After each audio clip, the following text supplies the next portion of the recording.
नमस्कार। अखन हम खजरी पंचायत के वार्ड नंबर 12 में चल रहा था। पानी के एतेक समस्या भरल है, नहीं कोनो अतुका जनप्रतिनिधि के ख्याल छन, नहीं कोनो प्रशासनिक स्तर से इनका सबके अखन तक सुविधा मिल रहा है। बता दिया पानी के लिए सब करीब करीब 1-1.5 किलोमीटर से पानी भर के आने छत। चाची पानी के लिए की समस्या चल रहा है? बड़ खराब समस्या चल रही है। बड़ खराब। हाँ, पानी कतक दूर से आने छिए? आधा किलोमीटर से हम सब पानी ला रेलवे तरफ से। अच्छा, प्रशासन लगे वीडियो जा रहा है, की कह चाहबे? प्रशासन से अपील है कि भाई हमको जल्दी से जल्द सुविधा दिया जाए। प्रशासन से अपील है जो जल्द से जल्द सुविधा दिया। बिल्कुल बिल्कुल।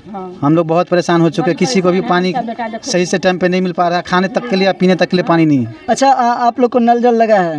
नल जल लगा तो है, लेकिन गांव तक अभी तक पहुंचा नहीं। 5 साल हो गया, कब पहुंचेगा? वार्ड मेंबर से बोल बोल के परेशान है, लेकिन वार्ड मेंबर बोलता है हमको मुखिया देता ही, तो हम कहाँ से करेंगे कुछ भी करने के लिए। आपका मुखिया का क्या नाम है?